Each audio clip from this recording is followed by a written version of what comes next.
The clock on the mantelpiece ticked too loudly, each second pounding against my temples like a warning I couldn't escape. I sat slumped on the couch, staring at the front door, its chipped green paint almost taunting me with its stillness. My phone lay face down on the coffee table, silent for 22 hours and 17 minutes since Leia's last text. Be home soon. No calls, no follow-up, no explanation. Just those 3 words, now seared into my mind like a brand I couldn't erase. Beside me, a mug of cold coffee sat untouched, the rim cracked, a half-eaten bagel beside it. The cream cheese had hardened, much like my thoughts. Thick, stale, and wrong. The faint scent of her lavender shampoo lingered in the apartment, haunting the air like a ghost that refused to leave. I'd spent the night pacing, my socks wearing thin trails into the hardwood. Where was she?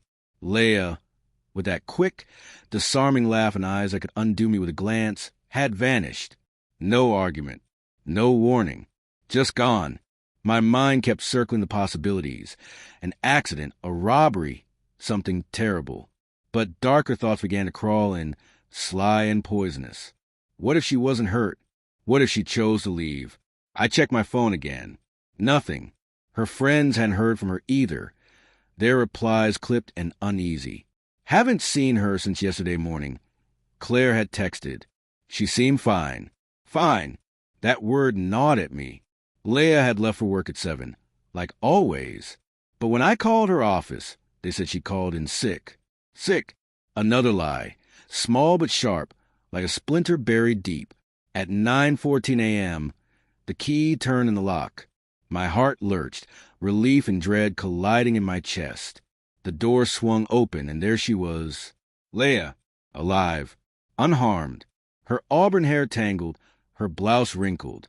But her eyes, those eyes once warm as honey, were shuttered, wary. "Hey," she said softly, her voice thin, testing the distance between us. "Where were you?" The question tore out sharper than I meant, roughened by a sleepless night. I stood, hands trembling, wanted to pull her close, but paralyzed by the tension in her stance. She dropped her purse on the counter, the sound too loud in the heavy quiet. "I got caught up. I'm sorry." Her fingers picked at the hem of her sleeve, a nervous habit I hadn't seen in years. "I didn't mean to worry you." "Caught up." I stepped closer, the floor creaking beneath me. "You didn't call, Leia. You didn't answer. I thought—" My voice cracked. "I thought you were dead." Her lips parted, but nothing came out. She looked at me, then turned toward the window, where thin strips of morning light slipped through the blinds. "I'm fine," she said at last, but the word rang hollow, a promise even she didn't believe. "Fine." I laughed bitterly, the sound sharp and uneven.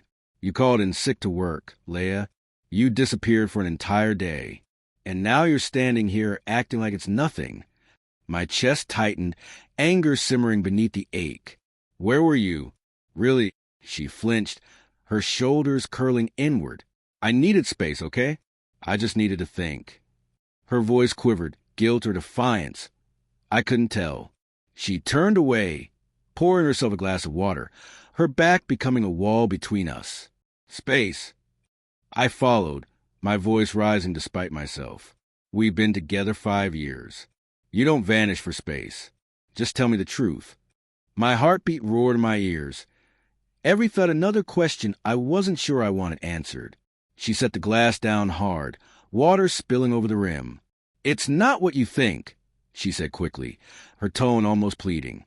"I was with a friend. We talked and lost track of time, that's all." "A friend?" The word burned on my tongue. Which friend, Leia? Claire didn't know. Jess didn't either. So who was it? My fists clenched, nails digging into my palms. I wanted to believe her. I wanted to hold on to the version of us that still trusted. But she wouldn't meet my eyes, and the silence stretched thin between us. "Does it matter?" she whispered, barely audible. "I'm here now." "It matters," I said, my throat raw. "It matters because you're lying to me." The wall seemed to close in, the air thick with the truth she wouldn't say. My gaze fell to her blouse again, not just wrinkled, but missing a button, as if she'd dressed in a rush. And her scent, Not lavender, but something deeper, musky, foreign. Cedarwood. Not hers. Not mine. Her face went pale, lips trembling. I didn't mean for this to happen, she said, the words hitting like a punch. It was a mistake. A stupid, awful mistake. My stomach dropped. The room tilted. I gripped the counter to keep from falling. A mistake? My voice came out hollow. What kind of mistake, Leah? Her eyes filled with tears, but this time she didn't look away. I was with someone, she whispered, voice cracking. It wasn't planned. It just happened.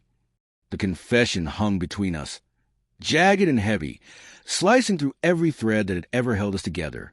I wanted to scream, to demand names, to understand why, but all I could see was her in someone else's arms. Who? The word barely escaped me. She swallowed hard. It was Mark, from work. We were talking and I don't know how it happened. I'm so sorry, Ben. Mark, her co-worker, the one with the easy grin at late meetings. I'd met him once, shook his hand, laughed at his jokes. And now his name felt like a knife twisting in my chest. You slept with him, I said flatly, not a question, just the truth staring back at me in her silence. Her hands trembled as she wiped at her eyes. I didn't mean to hurt you, she said, stepping closer. I backed away, the space between us now a canyon. It was one time, she whispered. I swear it won't happen again. One time, I echoed, my laugh brittle and breaking. You vanished, Leah. You lied. You let me sit here all night thinking you were dead, while you were... The rest caught in my throat, choking me. My eyes burned, but I refused to cry. Not yet. I love you, she said, voice small, desperate. I still want us. I looked at her, really looked, and all I saw was a stranger. The woman I'd built a future with, the one I'd imagined a life beside, was gone. In her place stood someone capable of betrayal, calling a mistake. The clock ticked on, indifferent, as the pieces of our life fell quietly around us. Then why? I said, my voice steady now, cold as stone. Do I feel like I'm the one who disappeared? She said nothing. And in that silence, I understood she might come back, but I would never belong to her again.